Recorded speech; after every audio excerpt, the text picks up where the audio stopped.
all the sensitive items that Ireland wanted taken off there, well, most are still on there. Like, do you see that as a failure of Irish diplomacy? Do you still hope to get some items off that list? And what effects are coming for the Irish economy if those tariffs go into effect? This is not the EU's fault. This is not a responsibility of the European Union. The responsibility is with America in terms of the letter that we got at the weekend, and countermeasures have to be there in reserve. They have to be there in reserve. Yes, we all have national interests, and there are some items that aren't on it that maybe other people may have suggested be on it, so we have some taken off it. But at the end of the day, it's like everything else, we need a strong hand, and we need to be able to say to the Americans that, if you do this, then these countermeasures will be put in place and they will affect your economy and your products, and they're proportionate, they're similar value, etc. But the truth is, what works for us and what works for the Americans is a trade agreement at no or low tariffs. That's what's going to work. That's the solution to all of this. We have to keep the dialogue up, but like everything else, is dialogue with strength.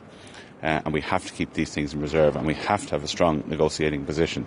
We're talking here about Irish jobs, European jobs, Irish business, Irish investment, and European business and investment too. And that's really, really important. So we need to talk. We need to keep the lines of communication open.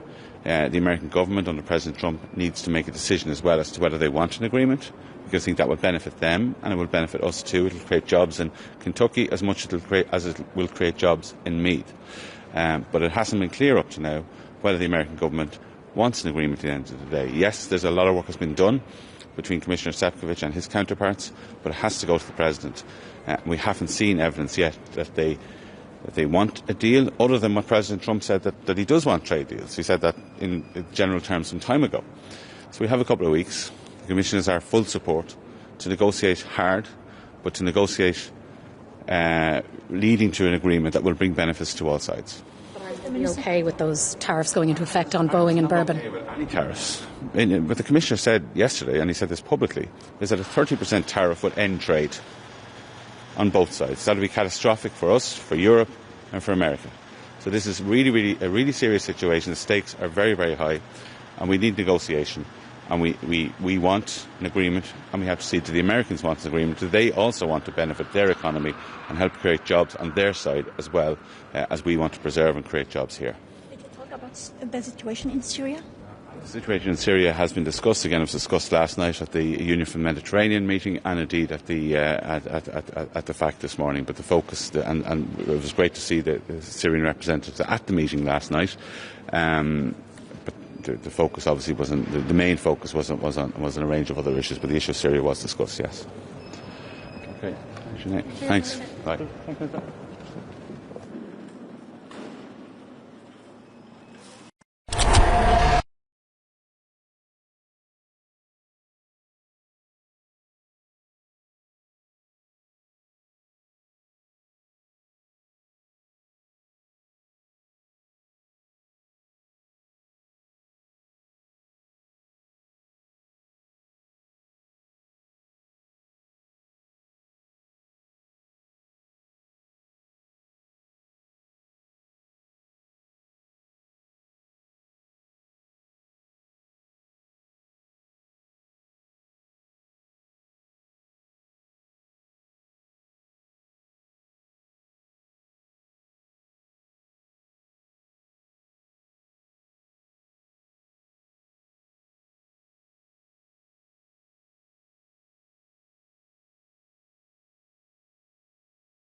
zdalnego ministra spraw zagranicznych Ukrainy.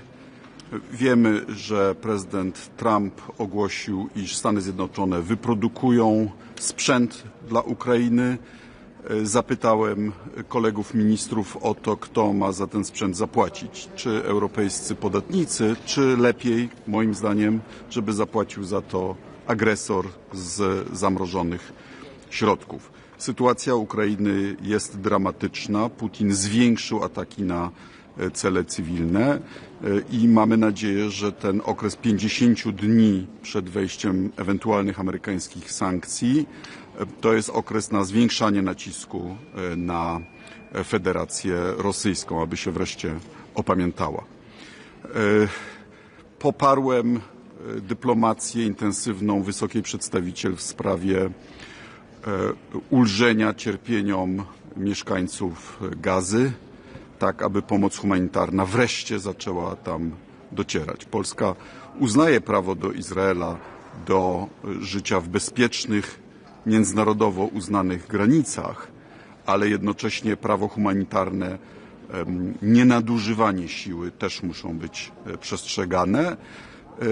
Wyraziłem też poparcie dla wprowadzenia sankcji dla fundamentalistów żydowskich na zachodnim brzegu, którzy w ostatnich dniach próbowali podpalić chrześcijański kościół z V wieku, kościół świętego Jerzego, jedna z ostatnich chrześcijańskich palestyńskich wiosek.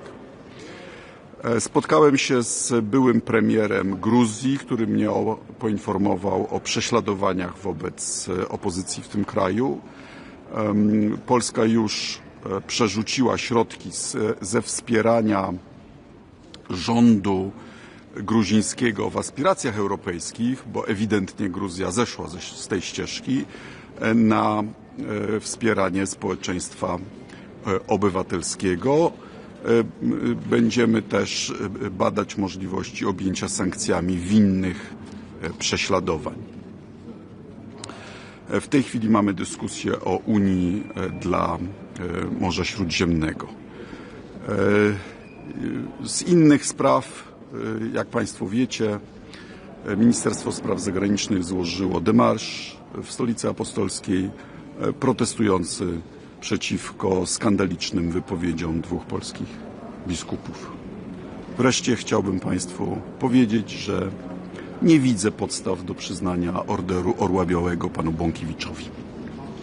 Chciałem zapytać o Watykan. Niektórzy zarzucają panu, że ingeruje pan w wolność słowa, prawo do wypowiedzi, które mają również hierarchowie kościelni. No tak, pan Braun też ma wolność wypowiedzi, ale zaprzeczanie Holokaustowi jest w Polsce karalne. I tak samo ingerowanie w politykę partyjną jest niezgodne z konkordatem. Wolność wypowiedzi wiąże się z odpowiedzialnością za słowo. Panie ministrze, mogę zapytać o 18 pakiet sankcji. Słowacja podtrzymała weto. Czy myśli pan, że uda się złagodzić opór Słowacji i nie wiem, najpóźniej jutro da zgodę? To nasz wielki i piękny pakiet sankcji i mam nadzieję, że zostanie przyjęty już raczej w ciągu godzin, a nie dni. Czyli jeszcze dziś. Godzin to znaczy, że może jutro. Panie ministrze, chciałam zapytać o koalicję. Czy PSL powinno wycofać rekomendacje dla pana Michała Kamińskiego na stanowisko wicemarszałka po tym spotkaniu marszałka Hołowni? Nie będę się wtrącał w suwerenne decyzje zaprzyjaźnionego stronnictwa. Jak pan ocenia wczorajsze spotkanie Ruttego z Donaldem Trumpem? 50 dni to nie za długo? Bardzo się cieszę z tego, że prezydent Stanów Zjednoczonych doszedł do tych wniosków, do których jako Unia Europejska doszliśmy wcześniej, mianowicie, że Putin nie chce pokoju, to Ukraina godzi się na bezwarunkowe zawieszenie broni i że jedyny język, jaki Putin rozumie, to język nacisku.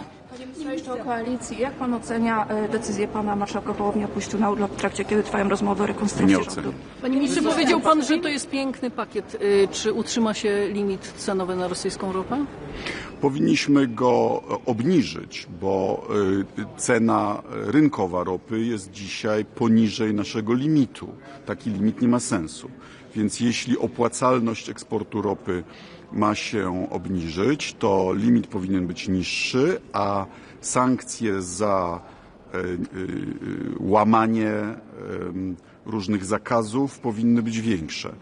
To jest nie tylko źródło dochodów budżetowych Rosji, to jest także zagrożenie, w tym środowiskowe, dla wielu akwenów. Przypominam, że tankowce z tej floty cieni, pływające statki bez ubezpieczenia pod jakimiś podejrzanymi banderami albo w ogóle bez bander, już się zderzały. Taka katastrofa na płytkim, zamkniętym morzu, jakim jest Bałtyk, miałaby katastrofalne skutki dla fauny i flory. Spotka się pan jeszcze raz ze Sławomirem Mencenem na piwie? Jest wokół tego spory Na razie nie ma planów. Minister Trump said that he would impose tariffs, secondary tariffs on Russia if Russian President Vladimir Putin does not reach a ceasefire deal with Ukraine in 50 days. Does Ukraine have 50 days? Oh yes, I think at the current rate someone has calculated that it would take Russia 70 years to conquer Ukraine. As I understood you correctly, you met today ex-Prime Minister of Georgia, Georgi Gakharia. Yes. What which issues he raised, and also if already dialogue and discussion on Georgia is finished already, and what Poland's position regarding Georgia? Poland supports the policy of the High Representative on Georgia, which is at this stage to try to persuade the Georgian government to cease persecuting the opposition.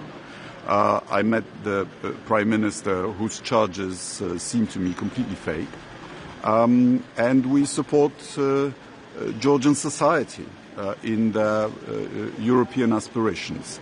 And we hope that the government of Georgia does what it promised in the election rather than what it is delivering, which is a course away from Europe. Excuse me. Panie ministrze, to ja jeszcze tylko proszę o ocenę decyzji prezydenta Dudy o częściowym łaskawieniu pana Bąkiewicza. No ja już chyba powiedziałem, że nie popieram przyznania Orderu Orła Białego panu Bąkiewiczowi, tak jak nie popierałem przyznania tego orderu konfabulantowi, partaczowi Macierewiczowi. Także panowie, excuse me. Minister, please, what is the mechanism to provide Ukraine weapons? There is details about that or not? But we are providing Ukraine weapons by various means. There is the Czech ammunition initiative. There is EPF funds which have been disbursed, but the refunds are not reaching member states because Hungary is blocking it. The SAFE mechanism, 150 billion euros, also allows for partnerships with Ukrainian defense factories. There is, of course, bilateral help. Poland is on its 47th donation. The last few ones, at least, are 100 million euros each or so. Some countries are very generous. Holland, Germany, Baltic states, Scandinavian countries. So there are various mechanisms, and I am of the view, with the majority of member states, that Ukraine's claims for the damage that Russia has caused on the frozen Russian assets are bigger than the Russian claim, because Russia is the aggressor. Remember, the UN General Assembly condemned the Russian invasion as an act of aggression. That actually puts a duty on the international community to take countermeasures. And the first countermeasure is to help the victim of aggression defend herself. And I think it would be fair for those funds to be used to help the victims. On its package of sanctions, what's the main obstacles to adopt it today or tomorrow? New package of sanctions. What's the main problem? Ask Hungary and Slovakia. Did you discuss about the situation now in Syria or about Iran? When yes, what exactly? Iran and Syria was not directly on the agenda. The Middle East in general was. But we hope that Syria continues on the path of creating an inclusive government, and I hope that Iran comes into compliance and cooperation with the International Atomic Energy Committee, so that we can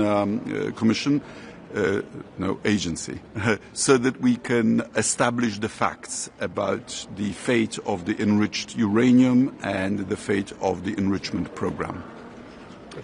Mr. Minister, as we know, among the measures, possible measures on Georgia is a visa-free regime, a suspension of visa-free regime, as Kaja Kallas today informed us. So what is the position of official Warsaw? Will you support suspension of visa-free for Georgia? Well, I was born in communist Poland. It was an authoritarian regime, but which allowed us in some periods to travel abroad. And at that time, we particularly appreciated countries like Austria, Sweden, West Berlin, that allowed us visa-free access. It was a window to the world to us. So we think that restrictions should be put on those who are responsible for repression and not on the people of Georgia. Dziękuję bardzo. Thank you. Minister do spraw europejskich Niemiec powiedział dzisiaj rano, że 17 pakietów sankcji, które zostały dotychczas przyjęte, nie przyniosło wystarczających rezultatów. Czy pan się z tym zgadza? Dlatego trzeba przyjąć kolejne mocniejsze pakiety. Zgadzam się w większości, natomiast proszę pamiętać, że sankcje to nie jest coś, co się narzuca raz i potem już można spocząć na laurach. Podam panu przykład. W 18 pakiecie sankcji jest wciągnięcie na listę sankcyjną 100 kilkudziesięciu kolejnych statków z tak zwanej floty cieni, na której już jest prawie 500 statków, plus minus. Bo to tak jest, że sankcje zawsze muszą być kroczące, bo kraje i firmy naruszające sankcje wymyślają nowe sposoby na ich obchodzenie i my musimy ciągle tworzyć instrumenty na to, aby te sankcje były efektywne. Dziękuję bardzo. Dziękuję bardzo, miłego.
Bien, bonsoir.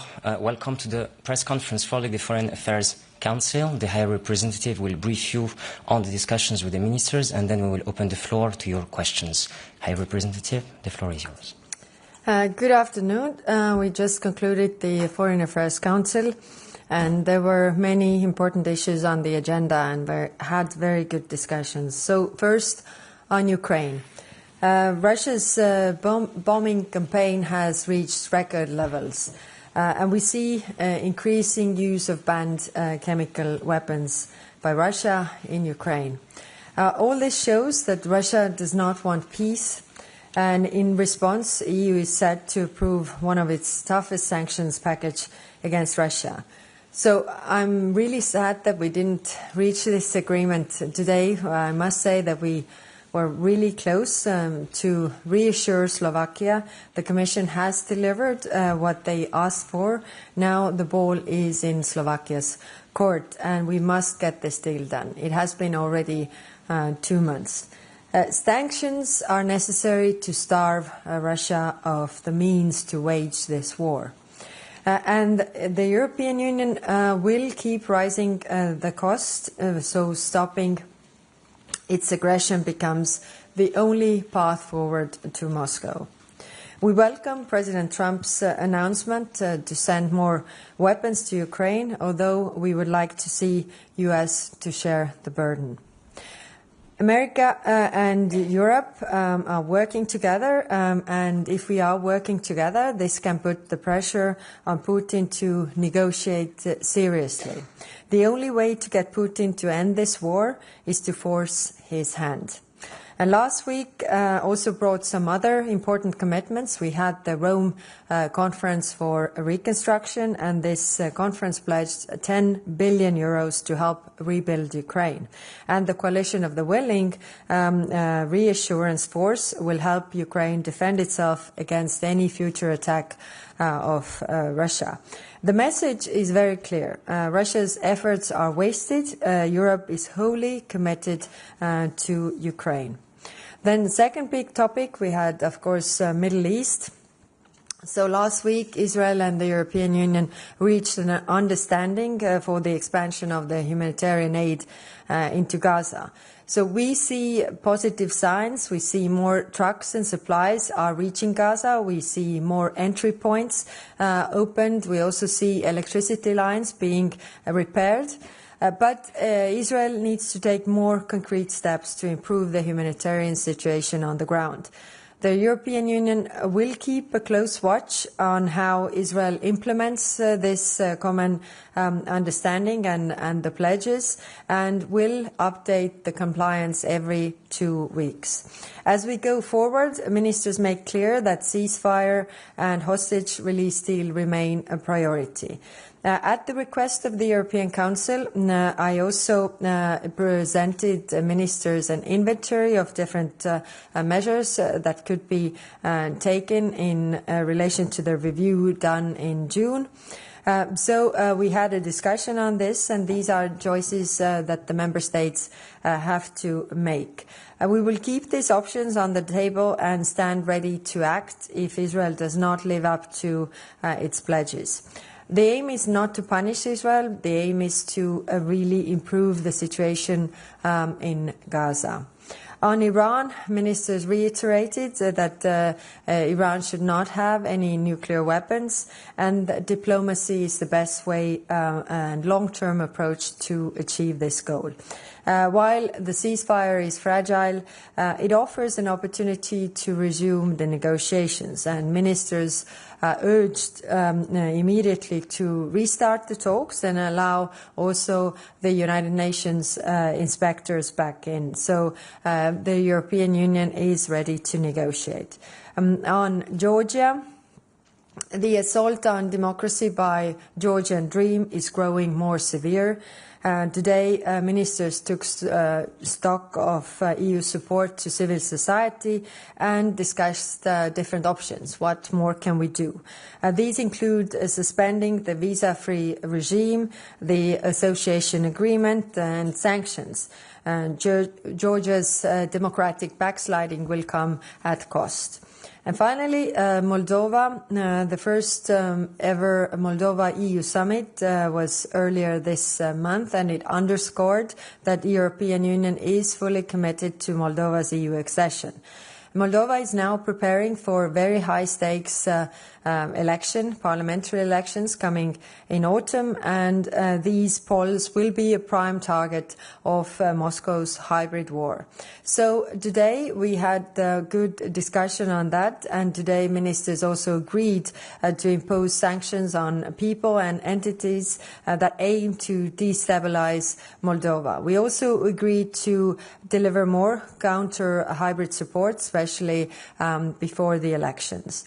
And this shows that the European Union is determined to safeguard Moldova's democratic process against external interference. So I will stop here and take your questions. Thank you. Perfect. We will start with Joachim.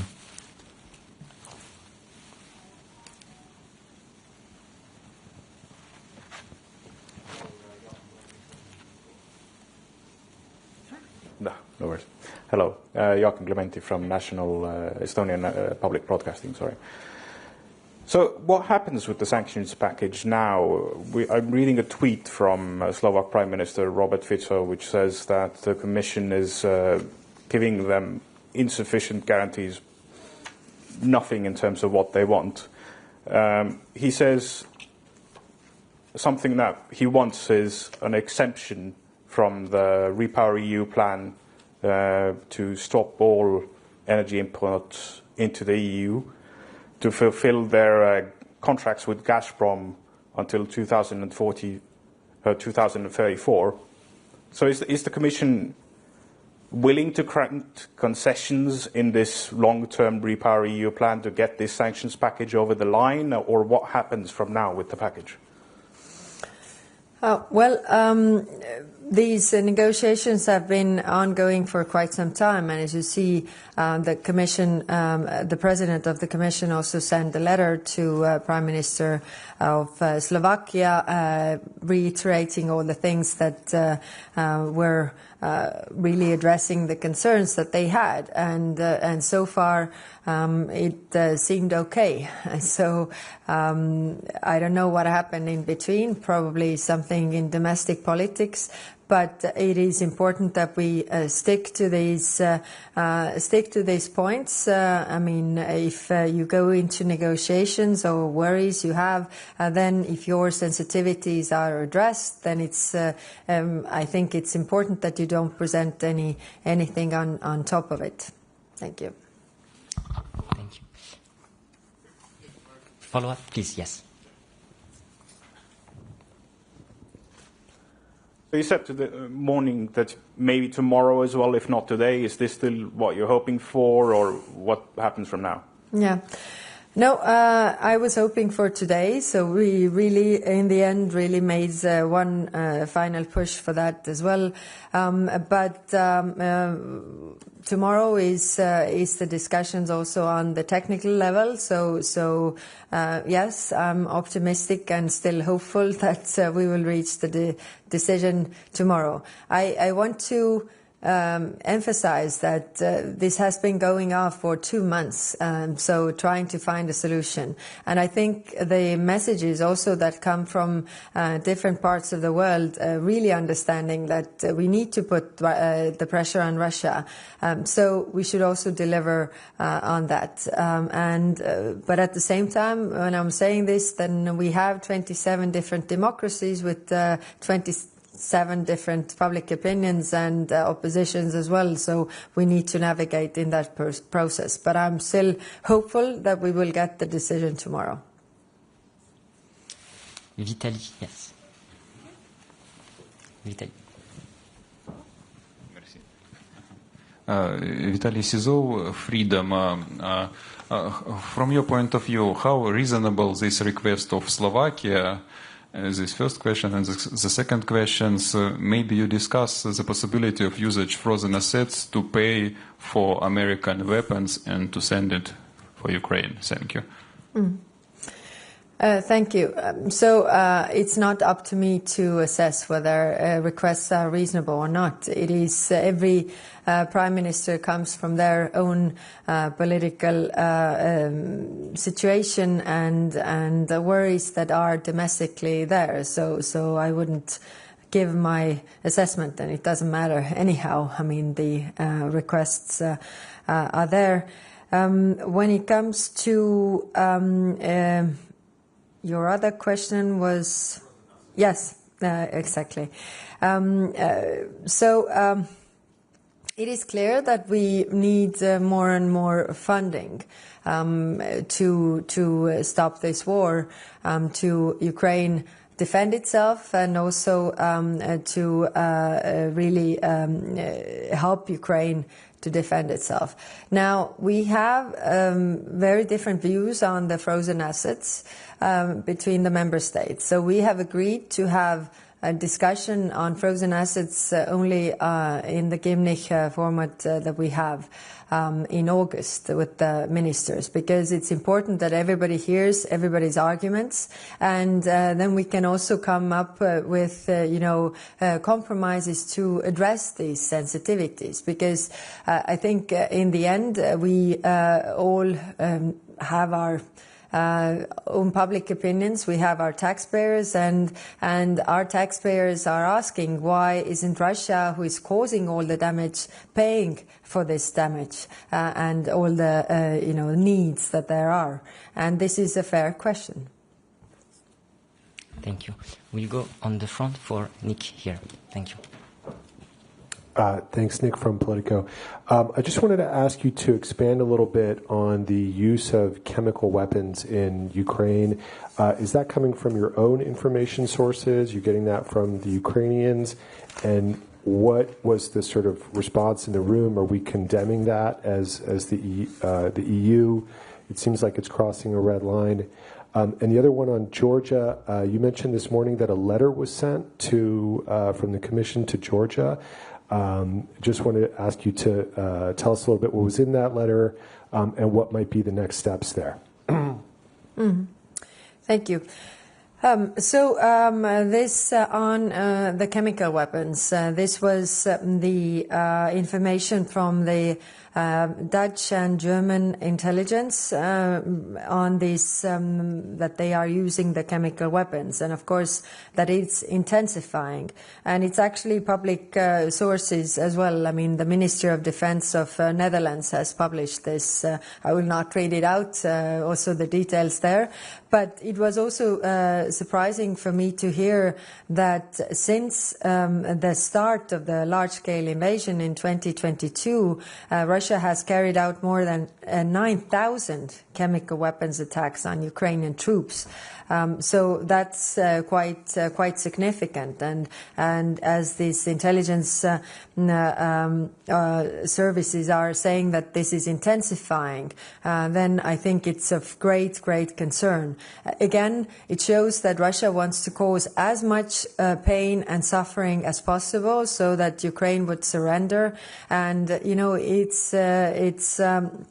it's really, unbearable, and that's why we are taking all these steps. Now, on your other question, when it comes to the letter to Georgia, then, as you know, we have the visa-free travel regime for Georgia since 2017, and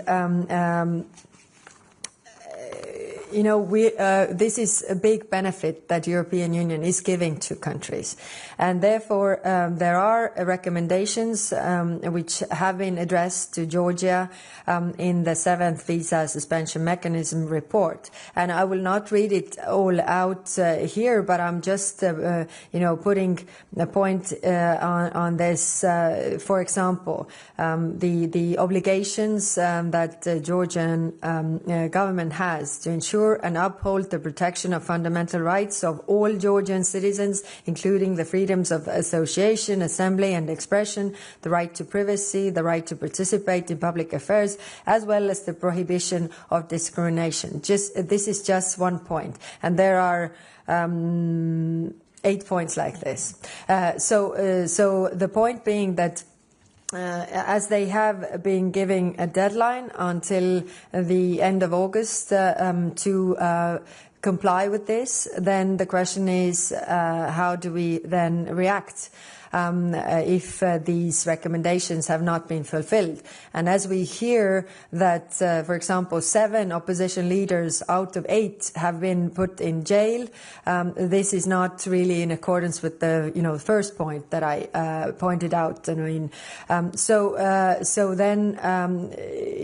far we have kept this position that we don't want to hurt Georgian people, and taking away the visa-free regime is really having an impact on them. But at the same time, it's also an issue of credibility of the European Union. If we have asked those things, and this is something beneficial or bonus that we are giving to this country, they are not complying with these conditions, then there are also consequences in order for the public also to see that the government is not on the European path and is not, taking the candidacy status seriously. We'll go over there. Max Olivier, AFP.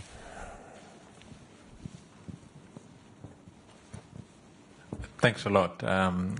Max Delaney from AFP. Oh, sorry. But in your introduction, you said that you welcome Donald Trump's initiative to on the weapons to arm Ukraine, but you want the US to share the burden. What do you mean by that? Can you explain that a bit more? You mean that you don't think it's right that the US is just asking Europe and and Canada to pay for all of these weapons? Well, if we pay for these weapons, it's our support.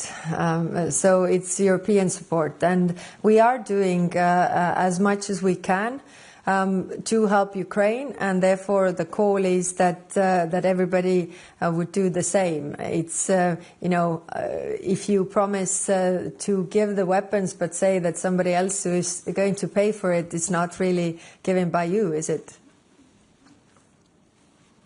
And we'll take a last one over there. Noureddin.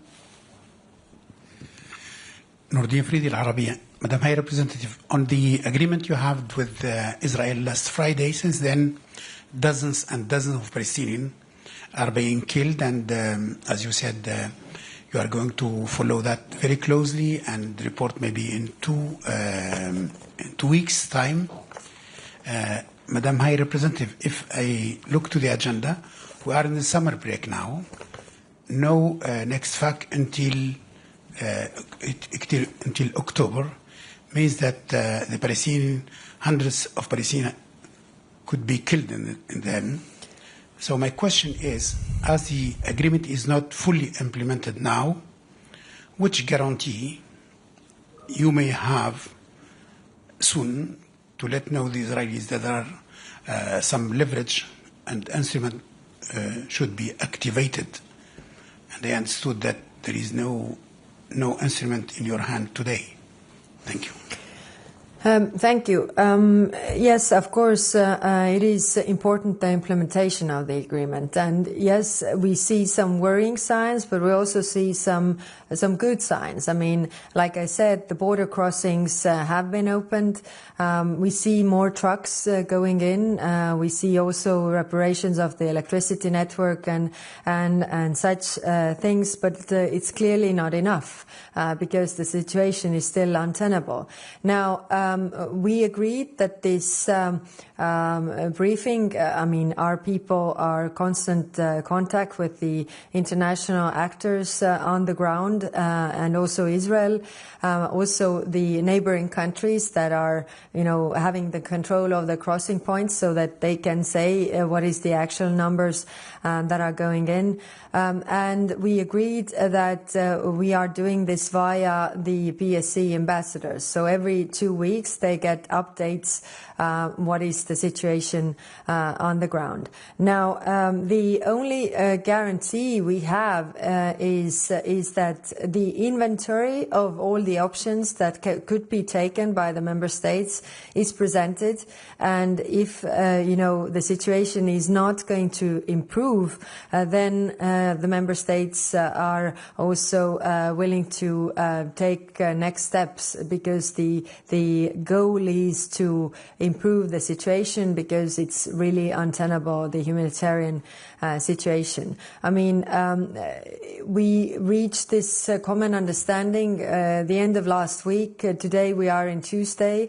We also heard from our Jordanian counterparts that yes, it's more aid going in, and we see some positive signs. And of course, I mean, we need to do more. That's very clear, and we keep on monitoring this. But we do this hand in hand with our international counterparts who are on the ground, like the World Food Programme and who are there. What I want to stress is that why is it much harder right now than it was when there was a ceasefire? Because the war is going on. So also the providers of humanitarian aid are actually at risk. So that's why it's so much more complicated. But we are really trying to, I mean, we are putting the pressure and keeping the pressure, and all the member states are really following up on this. I shared, the details of those things. It's not that we are counting every truck all the time, but it's I think that the trend, and whether we see, tangible improvement or we don't see that. I think that's the overall conclusion. And this brings our press conference to an end. Thank you very much and have a good evening. Oh, right.